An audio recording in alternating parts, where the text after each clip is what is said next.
Tostado y Joaquín del escritor. Y gracias a todos los amigos que veo, a todos los que no os conozco también, por estar aquí esta tarde. Esperamos que merezca la pena haber venido y que disfrutéis de esta presentación de un libro tan interesante como vais a ver. Bueno, pues yo en primer lugar lo que quiero explicar es por qué estoy yo aquí al lado de Luis Miguel Sánchez Tostado esta tarde. Mi nombre es María José Molina Martínez, yo vivo en Murcia desde el año 1990 y llegué aquí después de estar trabajando 3 años en León y de haber vivido 23 en Bilbao, que es donde nací y donde estudié. Pero mi familia es originaria de Jaén. Luis Miguel Sánchez Tostado es jienense hasta la médula. Vive en Jaén, capital, en un enclave privilegiado, desde el cual yo creo que se inspira enormemente. Tengo esa sensación. Y bueno, pues, ¿cómo nos conocimos y por qué estoy yo aquí? Por tanto, el hecho de que mi familia sea de Jaén hizo que hace unos años, en 2018, bueno, pues surgiera una inquietud en mí por investigar algo de la historia de mi familia y empecé en las redes sin saber muy bien qué pasos dar y tuve la suerte de dar con el blog de Luis Miguel y en ese blog me encontré con su email personal, lo cual ya habla de una de las características de Luis Miguel, que es su disponibilidad a las personas, su apertura, su accesibilidad. Entonces yo le escribí un correo diciéndole pues, lo que quería hacer y cómo si él me podía ayudar de alguna manera. Y mi mayor sorpresa, mi segunda sorpresa, fue que me respondió, pues creo que al día siguiente o a los 2 días. Y ahí ya me daba muy buenas pistas. Y además me envió su número de teléfono. Entonces, bueno, pues a partir de ahí ya empezamos a hablar. Y además de todo lo que me ayudó, surgió de ahí la colaboración posterior, porque, bueno, pues él tuvo a bien enviarme alguna de sus narraciones para pedir mi opinión y yo pues se la iba dando. Y entonces eso iba un poquito a más y más y más y él me iba dando más prerrogativas. Y entonces al final resulta que hoy en día pues yo leo sus primeros borradores, le hago todas las sugerencias que yo creo convenientes y tengo ese privilegio, digo, porque yo disfruto mucho cada vez que recibo un borrador de Luis Miguel y que puedo leerlo de primera mano y contribuir un poco al producto final, ¿no? Entonces ese producto final que cuando recibo también en primicia, pues me encanta, ¿no? De hecho, pues aquí está el último, el de su obra número 60. Luis Miguel, otra de sus características es que es una persona tremendamente trabajadora, tremendamente prolífica. O sea, empezó a escribir aproximadamente en 1986, porque él se dedicaba era funcionario de prisiones, estudió criminología, escribió una tesis sobre el campo de Gibraltar, la delincuencia en el campo de Gibraltar, y ahí esa fue su primera publicación, y a partir de ahí no ha parado. Entonces, 60 obras ya publicadas. Eso, todos estos años, indica que es un trabajador incansable y bueno, aparte de trabajador incansable, pues ya voy a ir un poco adelantando temas. Él es un investigador riguroso. Todo aquello que vosotros leáis de Luis Miguel Sánchez Tostado, si se basa en algo, vamos a ver, si es pura ficción, es pura ficción. Pero si es una novela histórica o si es un ensayo, está rigurosamente documentado. Y además son obras con una objetividad admirable también. Porque, por ejemplo, uno de sus ensayos, que yo considero que es un poco, podría ser peliagudo, es La transición oculta, que habla sobre la transición en España, y da datos donde no deja títere con cabeza. O sea, lo bueno y lo malo. pero de un lado y de otro, y de todas partes. Y todo ello está totalmente documentado. O sea, de tal manera que él en algún momento manifestó su pequeño temor de que alguien pudiera denunciarle, y eso no ha sucedido. Claro, y es que pues no dice ninguna mentira. Por lo tanto, ahí está, ¿no? La obra, desde luego, altamente, uno de sus ensayos altamente recomendable. Entonces, él ha ido tocando distintos tipos de narrativa. El ensayo es uno de ellos, que yo creo que además es de lo que más le ha gustado, o con lo que empezó y lo que más tenía sus principios, ¿vale? Pero además ha escrito relatos. Por ejemplo, hay un libro, hay una colección de relatos llamado 12 relatos de escritores vienenses. Y bueno, pues ahí podemos ver el tipo de narrativa del relato, que a mí me gusta mucho, porque además es sorprendente siempre y además despliega un sentido del humor muy interesante. Pero además toca el cuento. Tiene un cuento titulado El gnomo tornasueños, y además este cuento, al igual que el libro de 12 relatos, si no me equivoco, son en ambos, bueno, pues ha dejado ver también claramente cuál es su compromiso social, puesto que en ambas obras han contribuido a fines sociales. El gnomo tornasueños, el protagonista, pues aunque tenga otro nombre, o no sé si le cambias el nombre, tiene otro nombre, pero el protagonista es su nieto. Entonces, bueno, pues es un libro, un cuentecito, que además él ha ido a leer a guarderías y tal, y tiene una aceptación tremenda en la ciudad de Jaén. También muy bonito y además muy bien ilustrado por una colaboradora suya. Hay otro ensayo, bueno, a ver, yo no voy a mencionar aquí, lógicamente, todas las obras de Luis Miguel, porque eso vosotros lo podéis ver en internet, y los que no lo hayáis curioseado ya, pues lo podéis hacer cuando queráis. Pero sí que estoy mencionando algunas cosas que yo quiero mencionar porque me parecen muy reseñables, ¿no?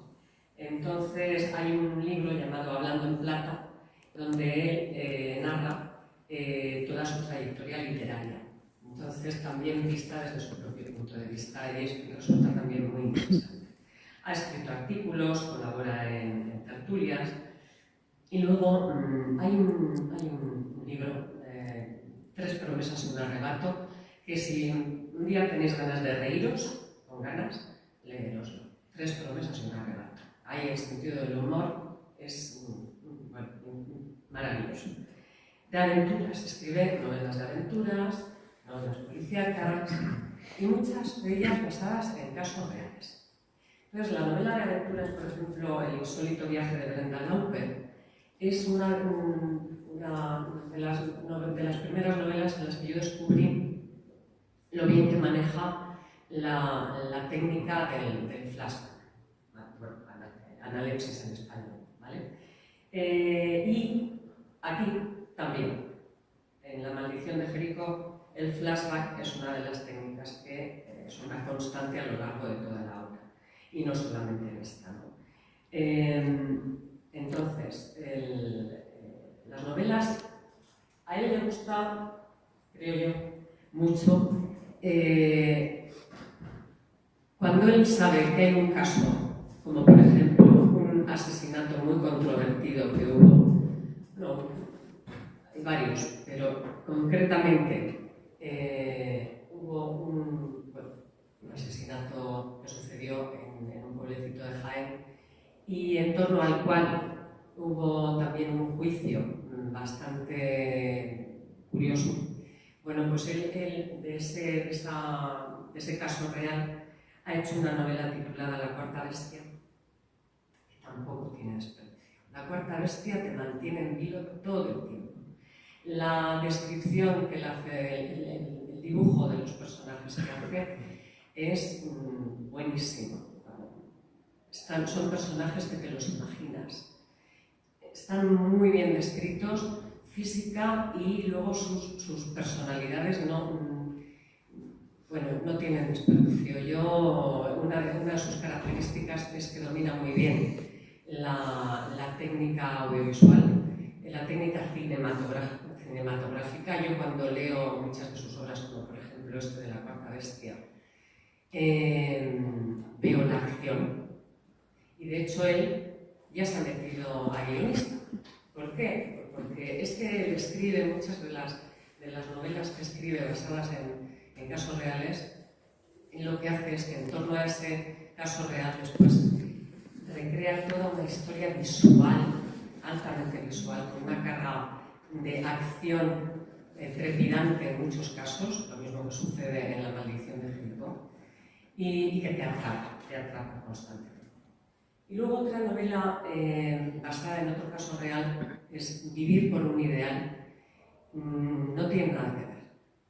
Está basada en una familia jienense de Castillo de Locubín, que era una familia muy, muy importante en este pueblo, ¿no? Y bueno, pues esta historia es una historia muy conmovedora, muy humana, y un libro muy bien escrito, una novela que toca la fibra sensible de principio a fin.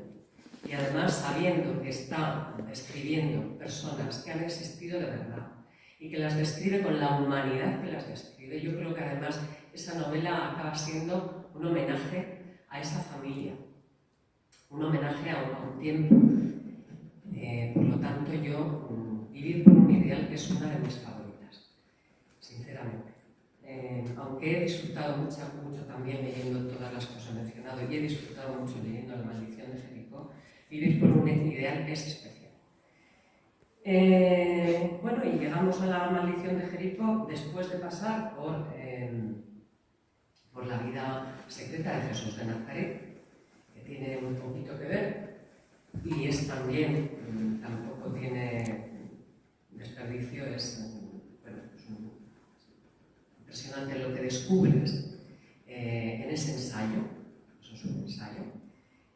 Y llegamos a La Maldición de Jericó y nos encontramos una novela policíaca basada en el descubrimiento de los manuscritos del Mar Muerto y en otras cosas que ya hablarán mi compañero Joaquín y el propio autor. Pero a mí lo que más me llama la atención de La Maldición de Jericó es el entramado de personajes, la trama que te lleva de sorpresa a sorpresa constantemente, el puzzle que hace la obra, que hasta el último momento va encajando pieza tras pieza, dando total sentido a esta obra. Entonces, bueno, pues yo recomiendo todo lo que he dicho, todo lo que escribe José, a mí me gusta, y por eso también estoy aquí con él, porque todo lo que digo me lo creo a pies juntillas. Entonces, pues os animo a que conozcáis a Luis Miguel, los que todavía no lo conocéis, y bueno, ya, hasta aquí.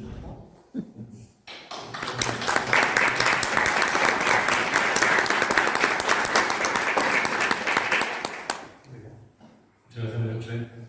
Muy buenas tardes. Soy Joaquín Abenza, algunos a lo mejor no me conocen. Hace 23 años que hacemos un programa de radio, El Último Peldaño, en una regional de Murcia. Un programa que tuvimos el honor de que el año pasado nos concedieran la Antena de Plata, el mejor programa de radio de ese año, y fue una emoción muy grande la que tuvimos en ese momento. Y quizá, de alguna manera, todo eso, ese tipo de logros, se lo debemos fundamentalmente a nuestros invitados. Y uno de esos invitados es Miguel Sánchez Total. Yo lo conocí a través de un libro que tiene puramente de misterio que tocamos en el programa. El libro se llama El Cronovisor, el proyecto secreto del Vaticano para viajar en el tiempo. Es una obra de 2017 y yo le entrevisté precisamente por esa obra, y ahí ya empecé a conocer más cosas suyas y sobre todo a encontrarme con una persona que era capaz de contar la manera de desmitificar el mayor de los más sagrados de los temas que pueden haber en el mundo del misterio, porque no sé si ustedes están más o menos metidos en ese tema, pero hablar del cronovisor era casi como hablar de Santo Grial, no se podía poner en duda que un sacerdote jesuita, el padre Netti, había hecho una máquina que podía viajar, o sea, ver el pasado, grabar imagen y sonido del pasado, incluso había grabado pues, a Jesucristo en la cruz. Eso estuvo siendo creído a pie juntillas durante muchísimo tiempo. Yo llegué a creerlo también. Pero bueno, Dios hizo un trabajo de investigación y nos puso los pies sobre la tierra. Y yo creo que eso es lo realmente importante. Cuando no hay misterio, no se debe inventar. Es el lema de nuestro programa. Y cada vez que podemos, desmitificamos. Y creo que la desmitificación es el mejor servicio que se le puede hacer al verdadero misterio, porque nos quedamos con los auténticos, con los que pueden ser de verdad un enigma. Hay que decir que, bueno, ya con la presentación que ha hecho María José, no vamos a entrar ahora en decirles que es una alegría de 60 horas. Yo le tengo una envidia, porque yo para escribir 2 libros, y soy de su edad, pero mira que lo he intentado, pero solamente he conseguido escribir 2 libros y me ha costado sangre, sudor y lágrimas. Por tanto, alguien que es capaz de escribir 60 horas tiene todo mi respeto.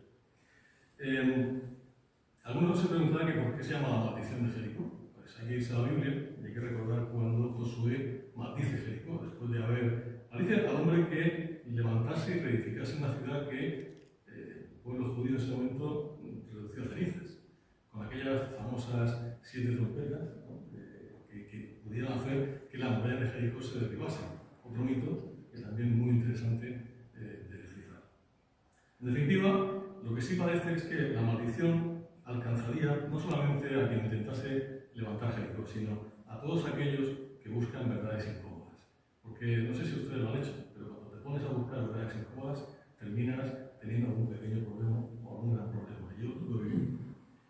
Es una historia de ocultación, de un gran poder que quiere preservar un secreto y, de alguna manera, la lucha de héroes que intentan que ese secreto salga a la luz. Si yo les digo que en 1991 2 ingleses, Michael Weigen y Richard Leigh, escribieron El escándalo de la muerte del mal muerto, pues es algo que a lo mejor ustedes conocen o no. Yo la verdad que lo conocía hace mucho tiempo, pero ahora lo recordaba. Pero es que aquella obra es, de alguna manera, los cimientos que pueden haber en este libro. Lo que ocurre es que este libro llega a experimentar una mejora en cuanto no solamente a lo que es el contenido, a lo que es la realidad que hay ahí, sino que además es capaz de penetrar en una trama que nos hace que queramos seguir leyendo y queramos ir más allá.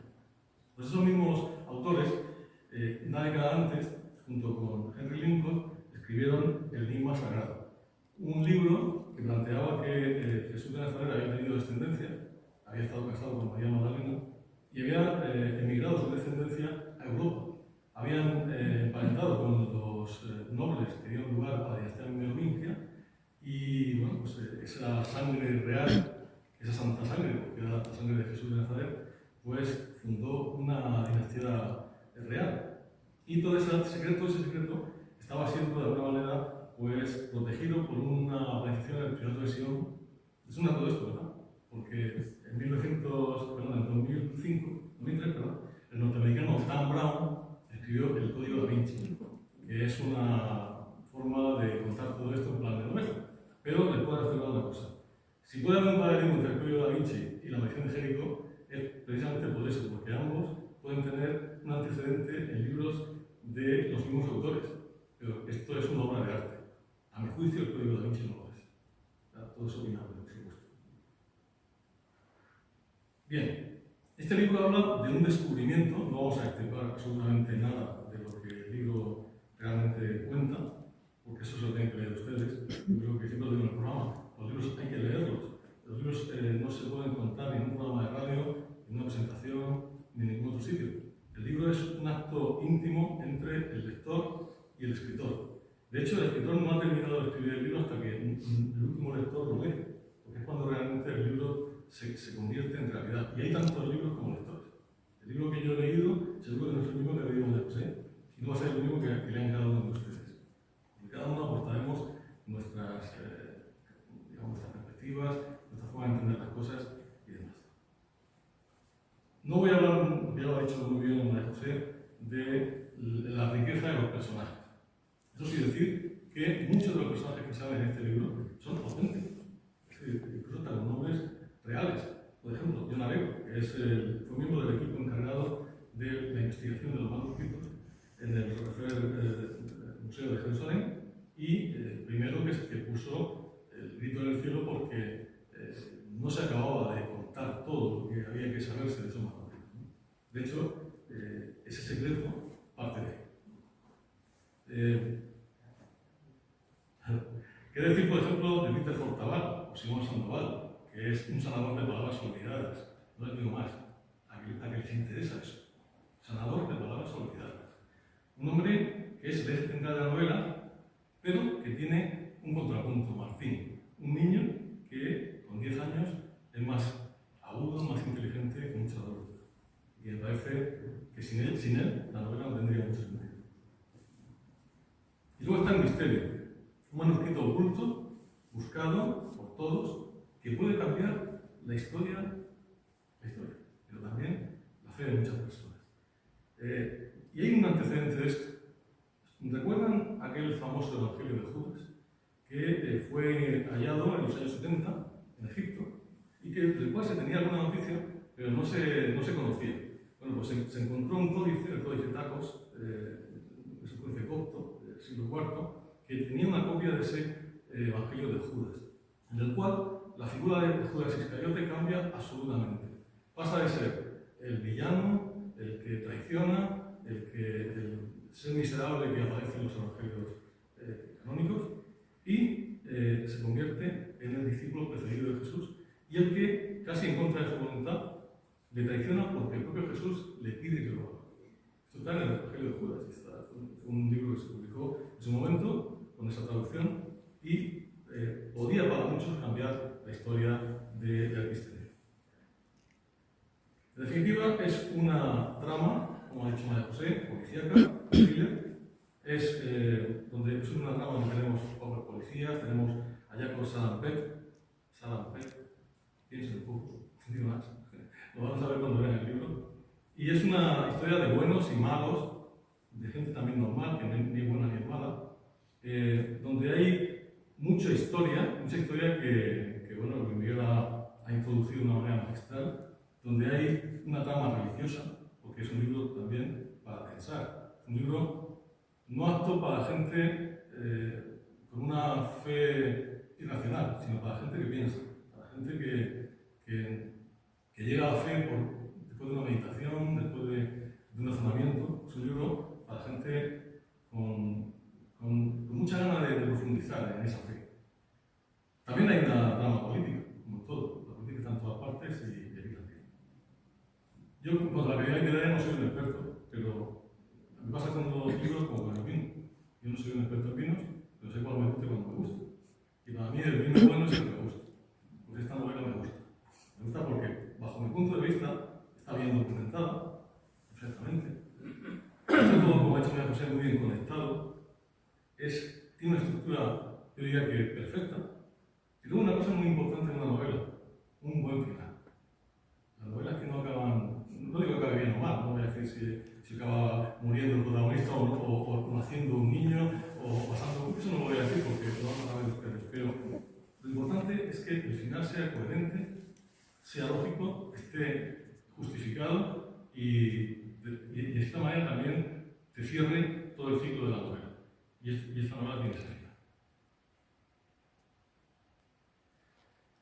Yo, para acabar, simplemente decir que hay una frase en la página 373 del libro que para mí es fundamental, porque creo que no se trata de porque uno encuentre un documento o encuentre cualquier tipo digamos, de elemento histórico, uno tenga que tirar por tierra el valor de las cosas. Así como en el Código da Vinci o el Enigma Sagrado, pues se puede plantear que Jesús fue un hombre, que tuvo una mujer, que tuvo una descendencia. Eso sería el Jesús histórico. Que podemos llegar algún día, quién sabe, a probarlo o no. Eso será cuestión de los historiadores, de los científicos, y ahí la fe no tiene nada que decir. Pero hay otra parte importantísima en cualquier religión, que es la parte de la fe. Y leo, con el permiso del autor, una frase cortita. Una leyenda es una mentira pergeñada para explicar una verdad universal, y personalmente, aunque estoy convencido de que hubo un soporte histórico real, pienso que el Cristo de los Evangelios es un relato legendario. Al margen de si Jesús fue el Hijo de Dios o el mayor montaje de la historia, su mensaje contiene una ética extraordinariamente elevada, valores como la verdad que os hará libres, el amor que nos hará fraternos, la justicia que nos hará solidarios, la libertad frente al dinero y el poder, o aprovechar cada oportunidad de ser compasivos y de amar plenamente. Son máximas que por sí mismas marcaron una trascendencia universal. En definitiva, lo importante es lo que se ha trascendido a lo largo del tiempo. Y se encuentre o no se encuentre ese digamos, documento que pudiera poner en tela de juicio a Jesús, Dios, el mensaje de Jesús sigue teniendo valor por encima de todas las cosas. Ya les dejo con Luis Miguel Sánchez Tostado, porque va a ser el momento de que nos explique el Entresijos de esta fantástica novela.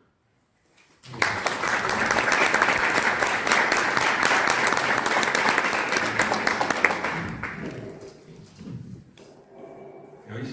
Sí. Hola, buenas tardes. Antes de nada, quiero agradecer a la Biblioteca Regional de Murcia por acogernos y, sobre todo, a mis presentadores por sus generosas palabras, ¿no?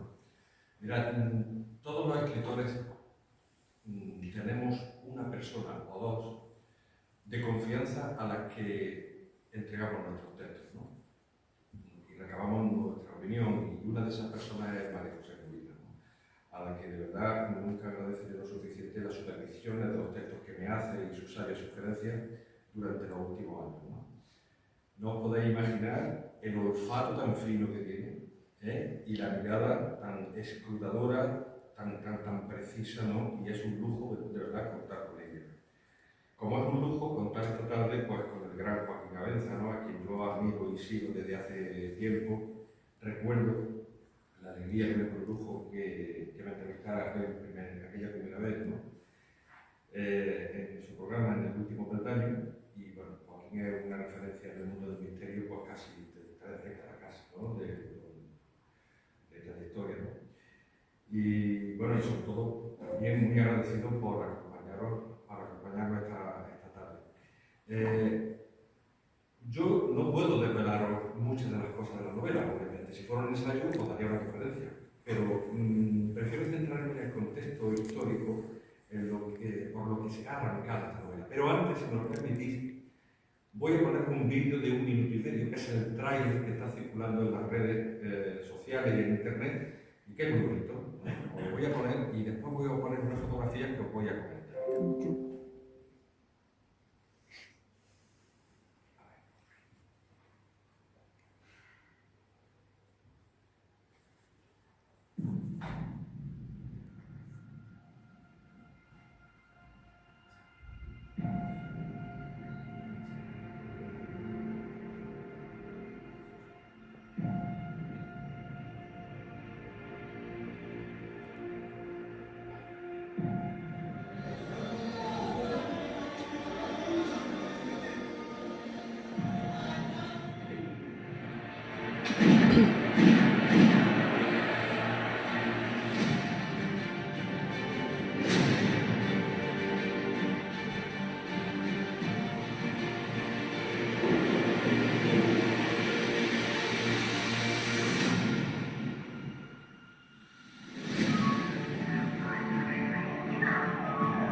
Mirad, en 1947 unos beduinos descubrieron los 7 manuscritos en la primera cueva, porque fueron 11 que aparecieron, muy cerca de una ciudad muy antigua llamada Qumran, en el desierto de Judea, al lado del Mar Muerto, ¿no?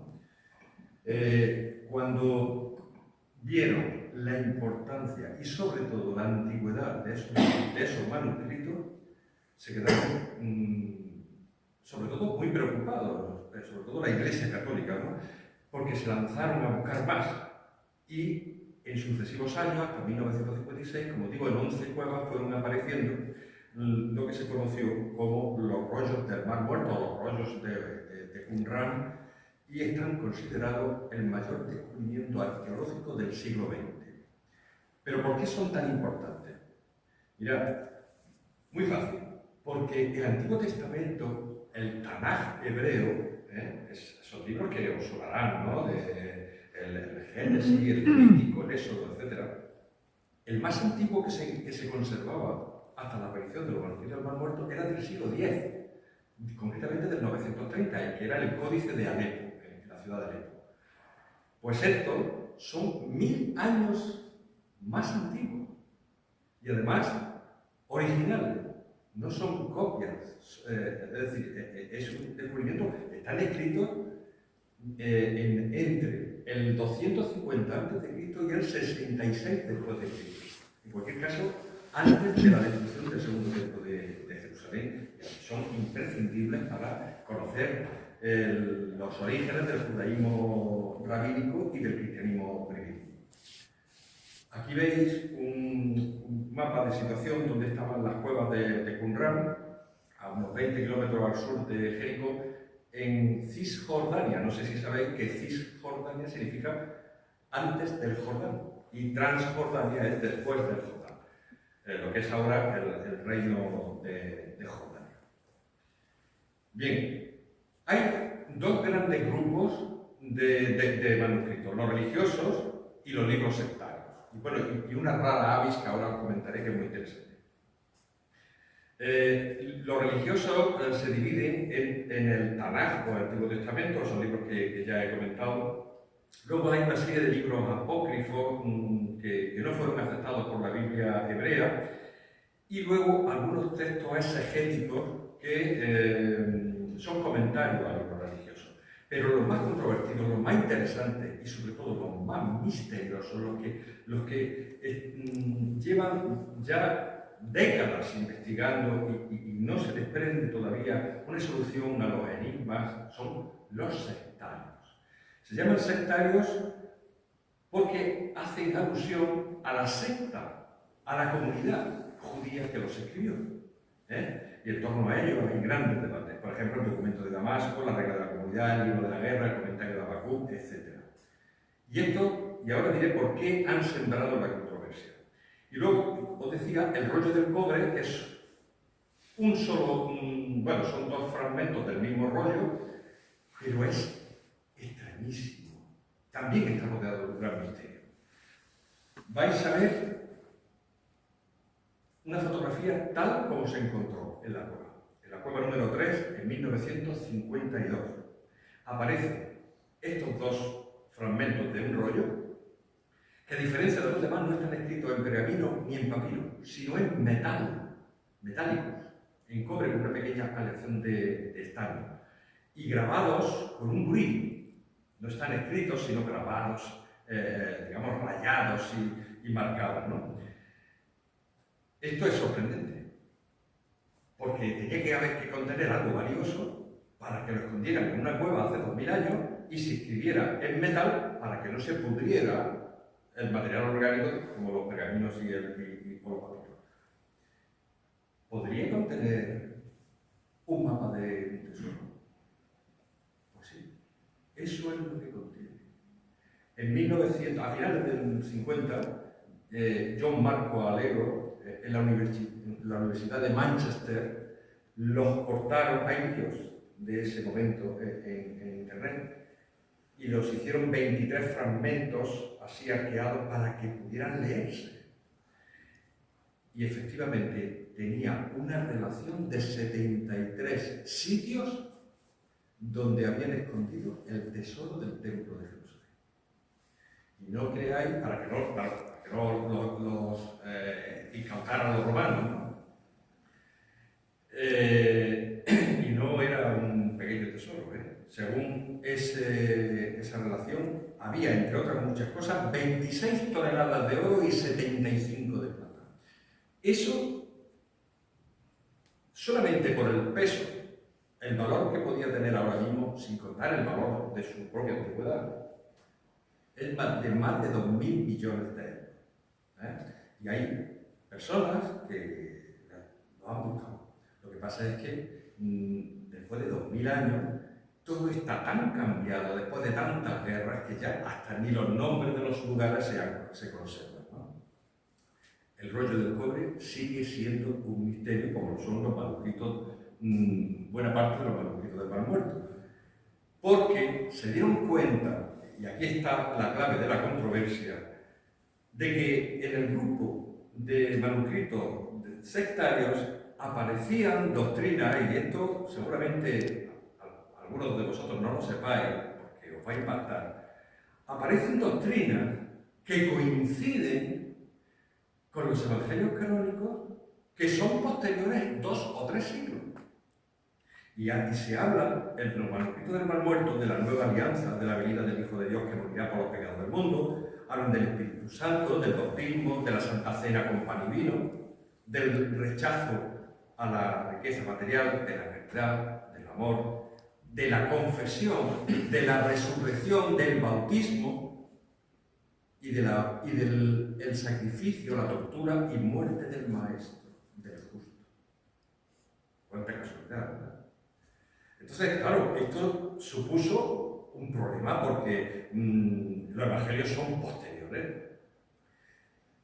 Y, claro, empezaron a historiadores independientes a cuestionar la originalidad del cristianismo como doctrina nueva y propusieron, o bien Jesús de Nazaret y su maestro Juan el Bautista, que por cierto bautizaba allí mismo, a 3 kilómetros de ahí,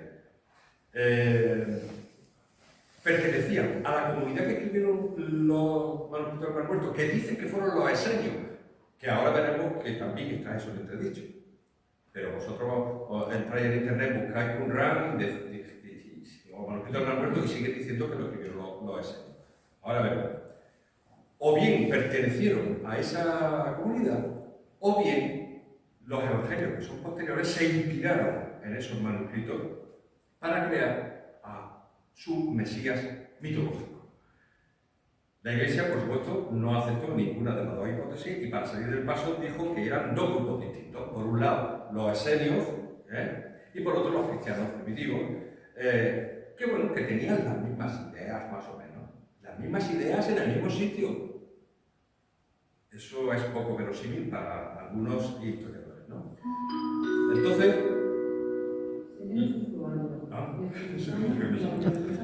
bueno, la Iglesia temía que aparecieran textos comprometidos que echaran por tierra los evangelios canónicos, ¿no? Y esa es la razón por la que la Iglesia Católica controló desde el principio los rollos del Mar Muerto, se lanzó a buscarlos y cuando los encontró los acaparó. Y se los llevaban a la rollería del Museo de Rockefeller, que es donde se formó un equipo internacional formado por 8 expertos, controlado por la École Biblique de Jerusalén, una institución bíblica católica.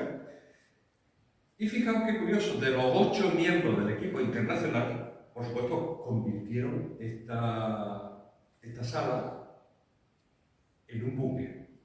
Prohibieron que nadie, durante más de 50 o 60 años, que esto generó un escándalo tremendo, que terminó en ese libro que lo he dicho, en el escándalo de los manuscritos del Mar Muerto, que además fue un bestseller, pues fue un escándalo porque por el oscurantismo, porque no dejaban entrar a nadie, porque siendo manuscritos judíos, a la Universidad Hebrea de Jerusalén no le permitieron acceso. O sea, lo controlaron, lo censuraron, desaparecieron manuscritos. El Vaticano, cuando todavía estaban apareciendo manuscritos en 1955, en diciembre de 1955, se presenta allí y compra un lote y se lo lleva a la Santa Sede. Y allí siguen. O sea, un oscurantismo tremendo. ¿Qué ocurre en torno a estos manuscritos? Bueno, se llevó manuscritos sectarios. Claro, esto había una falta de transparencia tremenda. Para colmo, esa comisión, ese equipo internacional formado por 8 expertos, 5 de esos 8 eran sacerdotes católicos.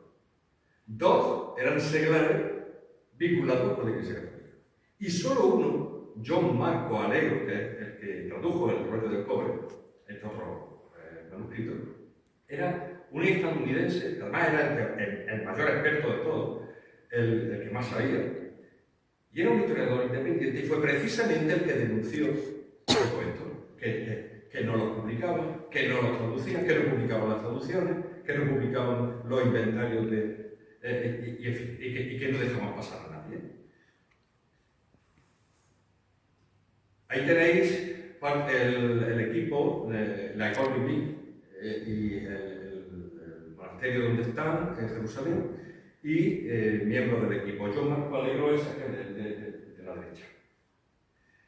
La École Biblique era una de las instituciones que creó la Iglesia Católica a finales del XIX para defenderse de la amenaza pujante de la ciencia, de la arqueología, que estaba tirando por tierra mitos bíblicos. La Biblia ha sido un texto irrebatible hasta el siglo XIX. Nadie se atrevía a cuestionarla. Hasta que apareció el método científico, hasta que aparece la ciencia. Por ejemplo, Charles Darwin, con la teoría de la evolución, echa por tierra la teoría del creacionismo del Génesis, por ejemplo, ¿no? Entonces, la École Biblique instruye a los arqueólogos católicos para encontrar pruebas, utilizando el método científico, que sirvan para lo que a priori ellos habían decidido ya que era verdad, la literalidad histórica de la Biblia. ¿Qué hicieron? Primero, desvincular a Jesús de los manuscritos del Mar Muerto. Decían que eran anteriores al tiempo de Jesús, que además no mencionan a Jesús ni a ninguno de sus discípulos, que se escribieron en Qumran, por los esenios, decían porque Plinio el Viejo, en una de sus crónicas, hablaba de que había una comunidad esenia junto al Mar Muerto. No se dice dónde exactamente, pero que había una comunidad esenia, que eran célibes, eran hombres solo, eran célibes y pacifistas o pacíficos, ¿no?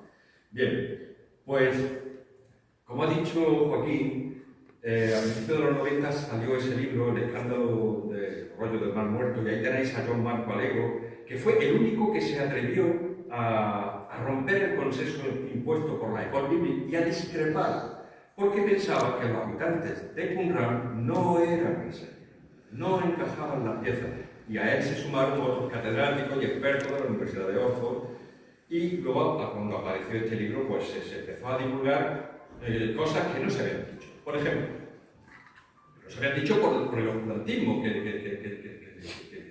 tenían en torno a esos manuscritos. Primero, que bastantes manuscritos sí eran del tiempo de Jesús, hasta del año 66 después de Cristo. Que es cierto que no citan nombres, ningún nombre, pero sí citan personajes. Personajes como el mentiroso, que coincide fielmente con Pablo de Tarso. Citan al sacerdote malvado, que coincide fielmente con el sumo sacerdote del templo de Jerusalén, Ananías ben Ananías, y hablan del maestro de justicia, torturado y muerto, a quien Dios reveló los misterios mostrándole el contenido de la profecía. Luego demuestra también que eso de que eran célibes se cae. ¿Por qué? Pues muy fácil. Ahí tenéis la fotografía. Porque en Qumran se encontró un cementerio con más de 2000 tumbas y cuando empezaron a sacar había mujeres y niños. Y porque en uno de los manuscritos, la regla de la comunidad que se encontró en una de las cuevas, se habla de las reglas que rigen en los matrimonios y la crianza de los hijos. Y lo de pacíficos, pues tampoco encaja.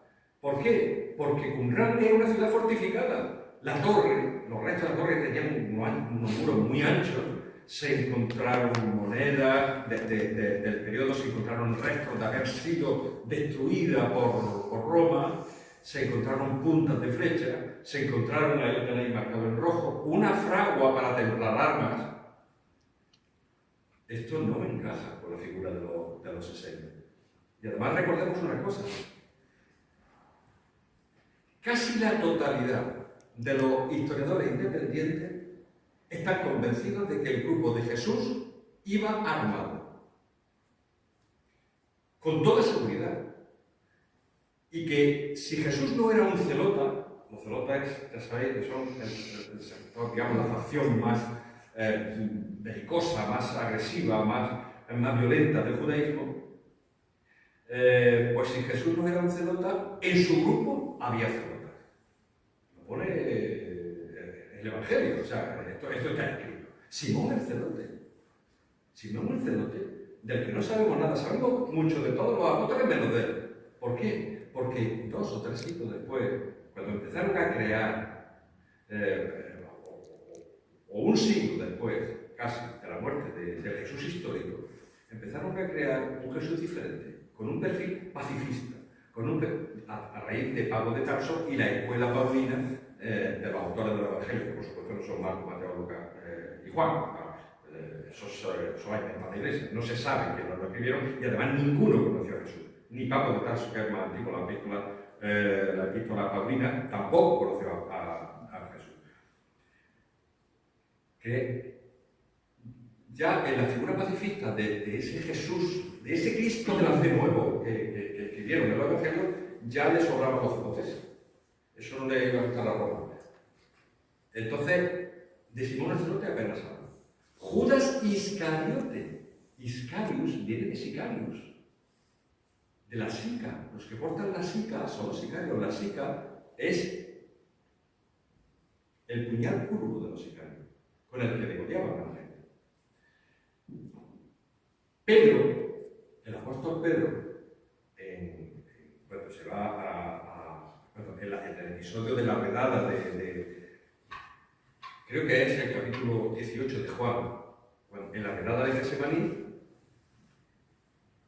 tienen una refriega con los romanos que los van a capturar y Pedro saca su espada y va armado. Y hirió a uno de los soldados romanos, le arrancó una oreja. Eso está escrito también en el Evangelio de Juan. Y Jesús fue condenado a muerte por sedición. Es decir, no encaja. Crearon un perfil pacifista de un grupo que en realidad no lo era y que estaba legitimado para ejercer la violencia porque lo que quería era luchar contra la invasión de su pueblo. Bien, mirad, hasta aquí todo lo que he dicho es real, no es ficción, pero estamos en una novela de ficción. Pero este es el contexto tan sugerente y tan misterioso que surge, que elabora, con la que se ha elaborado la trama de la maldición de Jericó. La novela arranca en 1959 en esa excavación real, dirigida por Catherine Kenyon, que fue una de las mayores arqueólogas del mundo, inglesa, que efectivamente hizo la excavación de Jericó. Ya ha contado Joaquín de dónde viene el título, efectivamente, porque como los arqueólogos eran los que estaban aflorando la vieja ciudad de Jericó, ella cuando empezaron los asesinatos pensaba que se había puesto en marcha la maldición de Jericó, ¿no? Pues de ahí viene el título. Esto es una recreación con inteligencia artificial cuando el filólogo Peter Fortava, que es el protagonista, ¿no? Que trabaja en esa excavación, descubre, junto con algunos de sus compañeros, en una cueva desconocida, un manuscrito coetáneo a Jesús de Nazaret que se puede convertir en una prueba tremenda, que puede socavar los cimientos del cristianismo. Y a partir de aquí surge toda una trama de sicarios, asesinatos, persecuciones, una investigación compleja, policial, evidentemente que no os voy a contar, porque tenéis que descubrirla. Aquí tenéis, esto es muy curioso, son escenas reales de la novela, creadas con gran fidelidad con la inteligencia artificial. Arriba tenéis, porque la novela presenta dos historias, María José lo ha dicho antes, es una técnica igual mía, la de flashback o analepsis, ¿no? Que es saltos en el tiempo, saltos hacia el pasado, con dos tiempos entrecruzados, ¿no? Arriba tenéis alguna escena de 1959 y alguna escena debajo de 2010, que es el tiempo, digamos, más reciente de la novela. Hay episodios especialmente tiernos, ¿no? Aquí tenéis abajo el niño Martín y el anciano Simón, que es un misterioso sanador de palabras olvidadas, ¿no? Que intenta resucitar esas palabras que el diccionario de la RAE las elimina, él las intenta resucitarlas en un proyecto, en fin, muy bonito, en una cámara acorazada de Madrid. Y esa cámara acorazada existe. Se trata de la Caja de las Letras del Instituto Cervantes, que está en el sótano del edificio de las Cariátides en la calle Alcalá de Madrid. Porque este edificio fue un banco desde 1910 hasta 1926, que pasó ya a manos del Instituto Cervantes. Y yo he estado en esa caja documentándome, al final ya estaba acabando la pandemia, por eso teníamos las mascarillas. Solicité visitarla para que personal especializado me documentara en torno a los sistemas de seguridad antiguos, porque son analógicos obviamente de aquel tiempo. Y en esta cámara pasarán cosas importantes. Sobre todo, ¿os acordáis cuando España ganó el Mundial? La noche esa es inolvidable. Esa noche en la que las calles estaban vacías y la gente, los bares llenos y las casas, todo el mundo pendiente del partido. Pues en ese momento, en esa caja, en esa caja recordada están pasando cosas importantes. Pues bien, 51 años después del descubrimiento de ese pergamino, los sicarios siguen buscando y siguen dejando un rastro de violencia en Inglaterra y en España. Y un inspector de la Interpol, el inspector Jacob Salomper, investiga pues, un caso, el caso complejo, con muchas aristas, viaja a Inglaterra y a España, y os vais a encontrar con muchas sorpresas, porque la trama está especialmente diseñada para sorprenderos. Y nada es lo que parece. Y bueno, ya termino diciendo que bueno, la obra evidentemente es del género policíaco, thriller histórico más concretamente, y puse mucho empeño en dotarla de misterio, intriga, suspense, el factor sorpresa muy importante, en torno, o sea, con los manubritos del Mar Muerto de fondo y la figura de Jesús de Nazaret. Salvo los protagonistas principales, todos los demás son personajes reales, con nombres reales, como ha dicho Joaquín, y los espacios son reales también, tanto en Cisjordania como en Inglaterra, en España, en la excavación de Jericó, el Museo de Rockefeller, la École Biblique, Qumran, el Santuario del Libro, la cafetería Los Anticuarios, el Café Gijón, el Instituto Cervantes, el Colegio Pi Margal, que la directora me llamó hace pocos días. Es que Martín iba al Colegio Pi Margal y en ese colegio también pasan cosas, ¿no?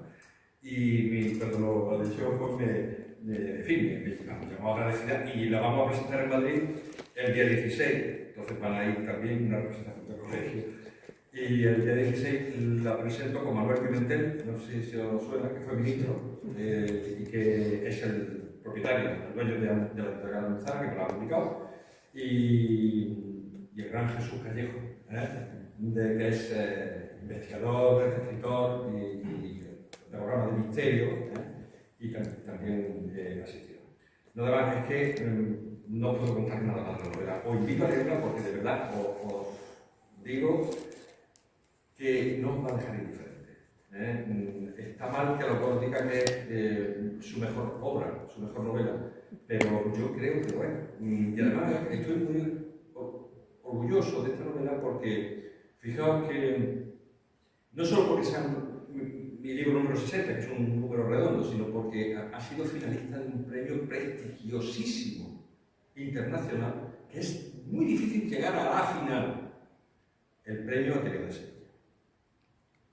Mirad, tiene ganado el premio de Sevilla y os daréis cuenta la calidad que tiene. Es muy difícil. Y yo digo, oye, pues, pero no lo ganaste, te ganaste finalista. Vale, Los 20.000 euros solo llevo otro, pero es muy difícil llegar a la final. Además, luego me dijeron que estuve a punto de ganarlo.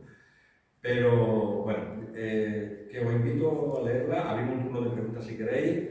Y que bueno, y espero que disfrutéis tanto de película como yo la he disfrutado escribiéndola, aunque vosotros no vayáis a emplear 2 años que yo he empleado en escribirla.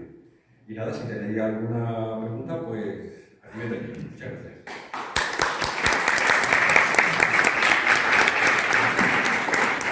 Estabas tú comentando todos los lugares que has ido para documentarte. Yo estaba pensando pues, en otras obras en las cuales hoy vemos cómo hay rutas, vemos cómo hay, pues, se organizan rutas para verlo. Tienes por ejemplo en la trilogía de Bazán, todo el mundo. Nosotros fuimos el año pasado por allí y bueno, la gente va pues, a toda la zona de Navarra a ver dónde están los Anjaun, Rizafón, con los libros. Y, por ejemplo, pues también hablando de la verdad, pues, tanto en París, con el Código da Vinci, como en Ángeles y Demonios, siempre se visitan los lugares que los autores proyectos pensaban en eso, de hacer una... No, hombre, eso se hace cuando ya la obra ya es un bestseller. Entonces se crea. Esta obra ha sido recién salida. Ahora mismo está... Lo que sí hay, ya os adelanto, hay un guión cinematográfico hecho. Está escrito en el registro de la propiedad intelectual en inglés y en español. Problema, pues que la adaptación es muy cara. Hay varias de mis obras se han adaptado al cine. Ahora, si queréis, os pongo alguna fotografía, alguna ilustración para que veáis cuál es. Pero esta, ojalá se haga. Lo que pasa es que es muy costosa. Estamos hablando de vestuario, armamento, vehículos de la época, etcétera, ¿no? Eso, fijaos, una anécdota es que nosotros, cuando digo nosotros me refiero al director de cine Enrique Moyano, que ha adaptado alguna de mi obra. Él y yo contactamos con una productora israelí a finales del año pasado para ver la posibilidad de rodarla en los sitios reales, en Jericó, en el desierto de Judea, en Jerusalén. Y cuando íbamos a iniciar la videoconferencia, porque yo estaba interesado, empezó el ataque de Tomás, empezaron los bombardeos, y se acabó el tema. Y además a estos productores jóvenes los exploraron del ejército y están pegando tiros. O sea que es increíble y ya, bueno, es una anécdota, pero ahí se ha quedado. Pero bueno, quién sabe. ¿Algo más? Quería dar lugar a ver si alguien se animaba después de todo lo que habéis oído. Estoy segura que tiene que haber algo huyendo en la mente de alguien. Pero bueno, viniendo para acá, un compañero mío y amigo sí me ha hecho comentarios sobre la figura del niño. Que su impresión es que siempre que aparece el niño siente que hay mucho corazón ahí puesto. ¿Se puede ver algo? Claro, es que yo tengo un nieto, solo un nieto, que me tiene malito. Entonces es una fuente de inspiración permanente. Y entonces, aunque mi nieto tiene 5 años, Martín tiene 10. Claro, yo necesitaba que tuviera más edad.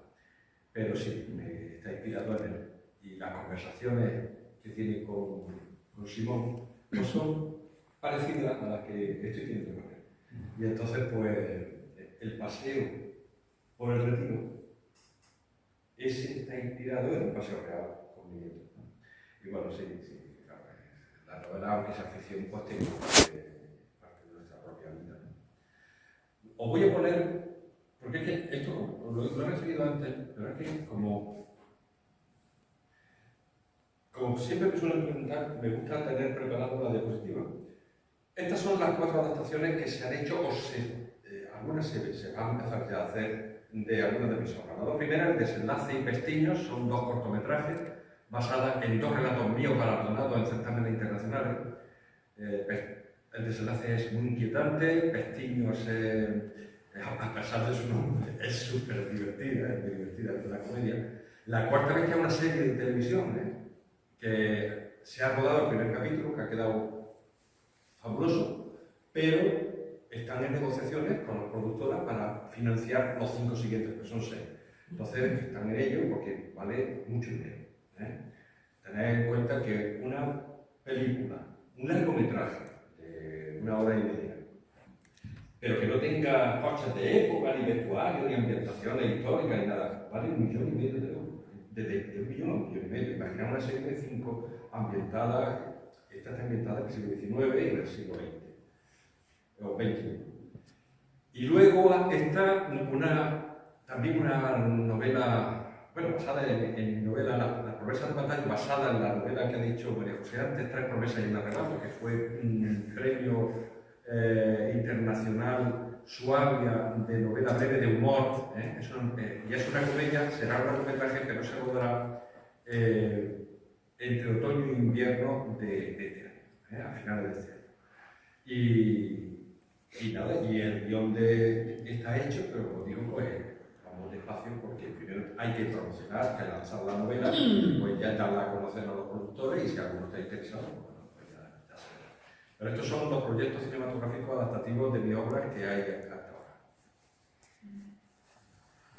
Y acabada esta, y entre guión y guión, ¿has escrito algo más? Hombre, mira, yo es que yo ya no sé hacer otra cosa. Porque dice, bueno, ¿y cómo puedes escribir 60 libros? Bueno, llevo 35 años escribiendo. Antes era funcionario de instituciones penitenciarias, ya no. Pero tenía mucho tiempo, el horario de instituciones penitenciarias pues nos daba mucha libranza y me servía para... Y luego también, ahora le estoy dedicando el tiempo completo. Pero yo, si os gusta escribir, alguno me ha dicho que os gusta escribir. Mira, los libros siempre hay que dejar periodos de barbecho. Dejarlo que reposar 1 mes, 2 semanas, 3 semanas. Y luego retomar. ¿Y qué hace durante ese tiempo? Otra vez con tiempo cruzado. Pues tiene otro proyecto. Yo siempre llevo como mínimo 2 libros. Cuando uno descansa, sigo con el otro, aunque no tenga nada que ver. A lo mejor estoy con una novela y con un ensayo. Y entonces, cuando este lo pongo en barbecho, retomo la primera. Y son después de esas pausas cuando te das cuenta de lo mal que lo has hecho, de lo mal que lo has hecho y de la cantidad de mejoras que tienes que hacer. Porque, y luego también si cuentas con algunos correctores, como aquí María José, bueno, pues es un lujo, ¿no? Porque ella también me abre los ojos. Oye, aquí se te está viendo el plumero de ensayista, y es mi especialidad de ensayo. Aquí has metido un párrafo que estás dando muchos datos históricos, estás frenando la lectura, ¿es verdad? Y entonces, pues yo lo hago caso y bueno, pues párrafo fuera, o lo dejo en 2 líneas. Entonces, claro, es que son tics que, como ensayista, yo me siento más cómodo con el ensayo, pero me gusta más la novela. Lo que pasa es que escribir novela es dificilísimo, es el género más difícil de todo, sin ninguna duda. O sea, yo he escrito casi todo, por ejemplo, menos poesía, ¿no? Pero es muy difícil, muy difícil. La novela requiere, sobre todo si es novela, no es novela breve, una novela ya con 400 páginas, necesita una trama y no aburrir, que esté perfectamente entrelazada, que no pierdas al lector, que lo enganche y que los recursos literarios tengan la suficiente calidad junto a la trama para no hacer el ridículo, hacerlo bien. Es muy difícil. Yo, después de cada novela, de verdad, termino agotado. O sea, es un esfuerzo intelectual mucho mayor que el ensayo. Porque todo el ensayo, yo tengo ensayos que por ejemplo, la transición oculta, o tengo la guerra civil en Jaén, o la guerra coronel 39, son ensayos que me han costado 5 años. Pero por eso me ha costado menos esfuerzo que 2 años. Porque me manejo muy bien por los archivos, voy con las fuentes, es un trabajo de campo, pero esto es un esfuerzo intelectual agotador, no os podéis imaginar. La novela es dura, muy dura, pero muy gratificante, ¿no? Si el resultado es óptimo y le gusta al lector, ¿no? Y ya en los comentarios que estoy leyendo en Amazon, ya por la verdad es que me encanta. Bueno, el contexto histórico de la novela es real.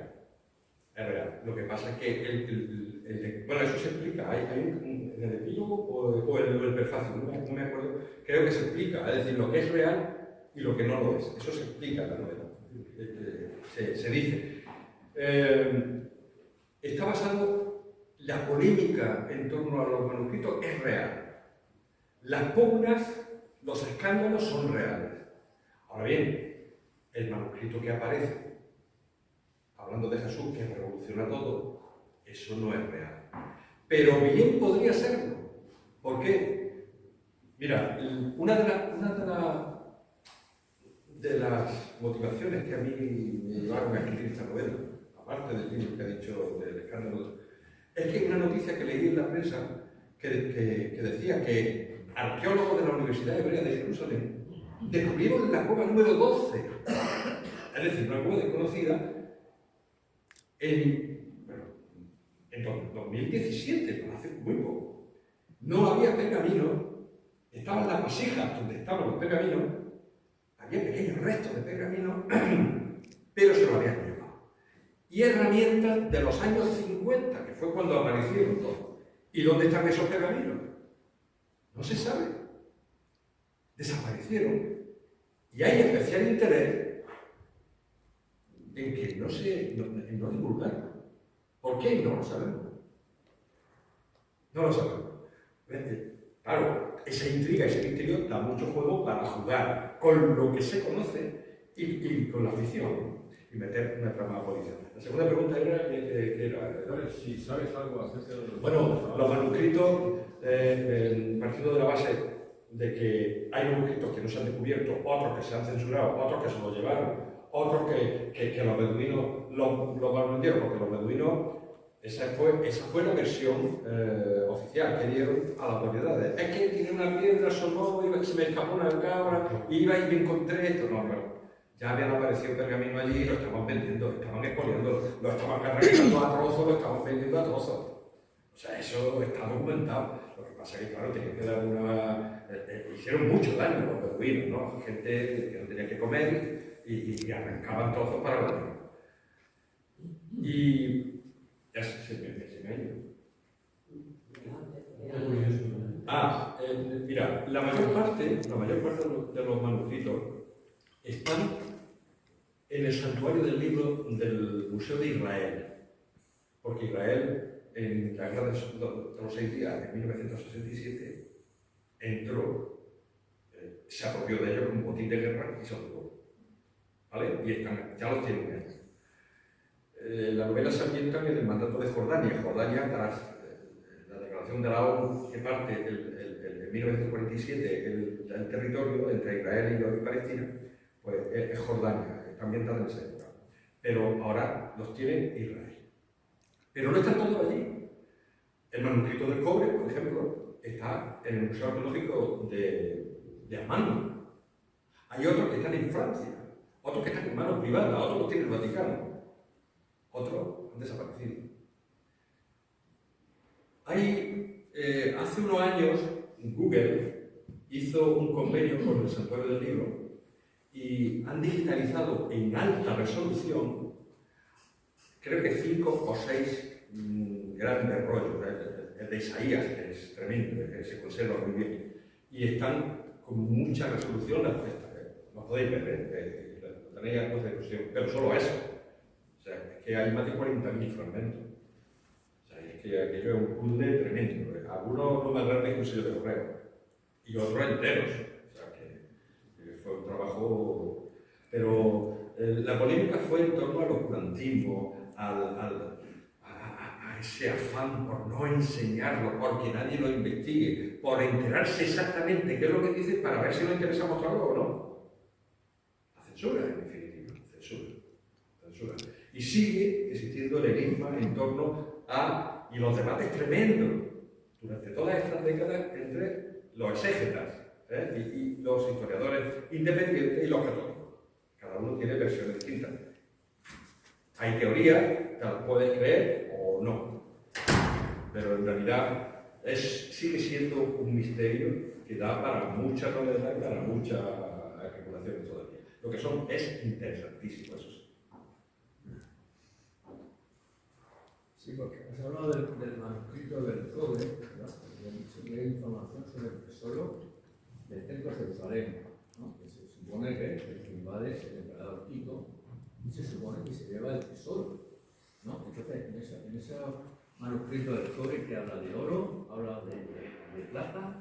Porque es que, mira, hay una cosa que escuché en un programa de historia, que es que una de las cosas que se lleva del Santa Santorum, del templo de Salomón, es una mesa. La mesa, no sé si era la mesa del pan o otra mesa, la mesa que estaba en el Santa Santorum, y casualmente escucho que está en tu tierra, que está en Jaén. ¿No? Eso lo he oído. Sí. Igual es realmente esa mesa o es una copia de esa mesa, ¿no? Entonces, ahí en el rollo del cobre no se habla nada de mesa. Esa mesa tenía que ser una mesa ritual, una mesa, me imagino que no era de madera, sería de oro, sería de plata, ¿no? Sería algo Bueno, importante. en torno a la mesa de Salomón es que hay muchísima leyenda, muchísimo mito, y cada país se la atribuye. Mira, el rollo. La Iglesia dice que eso no es cierto, el rollo del cobre, que eso es un invento, que eso es leyenda, porque los romanos se llevaron, según la Iglesia, se llevaron el tesoro del templo de Jerusalén antes de destruirlo, porque en el arco de Tito hay un relieve que se ve a las huestes romanas, a los soldados romanos, cargando pues la menorá, Bueno, pero si te fijas en el relieve, ahí no hay tesoro, ahí está la menorá, pero no se ve que haya objetos de valor. Una menorá es símbolo de los judíos, pero en realidad no es de un tesoro. Si esto es falso, ¿por qué se molestaron en hacerlo metálico para que no? Y meterlo en las cuevas de los manuscritos, escondidos, con la intención de que se conservara. Y en la relación de 73 no hay una mesa. Hay oro, plata, monedas, hay aceite sagrado para hacer porque Mesías significa el ungido de aceite sagrado. Es decir, había mucho, todo eso está publicado, lo podéis ver. Además, el rollo del cobre sí está también digitalizado. Pero, ¿por qué va a ser esto una falsedad? Un rollo que tiene 2000 años, ¿por qué? Y escondido y hecho específicamente en metal, ¿por qué va a ser? Porque hay un arco en Roma que lo construyó Tito pocos años después de la destrucción del templo, que hay un relieve que lleva a los soldados una menorá. No sé, se cae, no tiene mucho peso esa contradicción. Y la mesa está en el arco de Tito. Bueno, es que en torno a la mesa es que hay, te digo, no hay muchísimas leyendas. En Toledo se dice que está, Claro, a mí lo que me sorprendió es que decían que estaba en Jaén. No sé cómo, ya no Bueno, en Jaén es que Juan el Abogado, mi paisano, Juan el Abogado ha escrito sobre la mesa de Salomón y ha escrito sobre una lápida templaria que hay en la cripta del Barón de Velasco de Arjona, que es de Arjona, que está relacionada con la cábala y es un poco extraña, es un poco indescifrable. Entonces, bueno, ahí los investigadores se especulan con muchas cosas, pero no hay nada probado científicamente. Entonces, en torno a lo que se desconoce, pues aparecen las especulaciones, ¿no? Yo creo que los judíos no han inventado cosas ahora. Es decir, que ya en la época de la invasión romana tenían sus sistemas de información y probablemente sabían que iban a sufrir el expolio que sufrieron. Probablemente pusieron a buen recaudo lo que era la parte más valiosa económicamente, lo dejaron ahí, pues a lo mejor era a 3 posible. Además, fijaos qué curioso, se han conservado los manuscritos porque estaban dentro de tinajas en el fondo de cuevas donde la temperatura y la humedad era constante. Eso es imprescindible para conservarlo. Por eso se regula tanto en los museos la temperatura.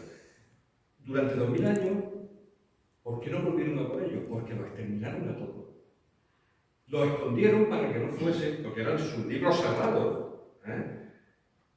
Y los exterminaron a todos y no volvieron a por ellos. Los extinguieron. Eso es una teoría generalizada.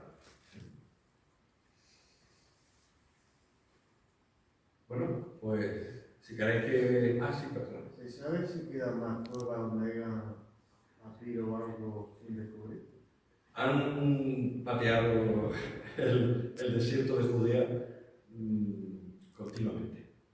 La última fue la que te he dicho de 2017, pero no había encontrado monedas, porque también ahí en esa cueva, luego después, siglos después, se refugiaron judíos en la revolución de Simón Bar Kokhba, y han aparecido restos de judíos que murieron de hambre allí sin tener que, escondidos de los romanos, ¿no? Han aparecido acuñaciones de monedas que ellos mismos se ignoraban el Estado de Israel y acuñaban sobre las monedas romanas sus propios símbolos, ¿no?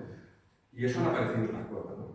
Pero ya a esta altura, después de la relevancia que tuvieron los conflictos más muertos, es muy difícil que aparezca alguna cueva más, o que haya habido algún derrumbe y que se hayan cerrado, porque no lo sabemos exactamente, ¿no? Pero es muy interesante, ¿no? el especular con que haya una cueva desconocida, ¿no?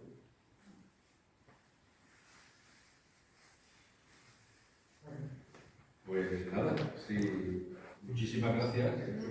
Los lectores incluso se surgen algunas dudas. Oye, ¿y por qué esto es así, no? O sea, que no, yo contesto a todos los autores.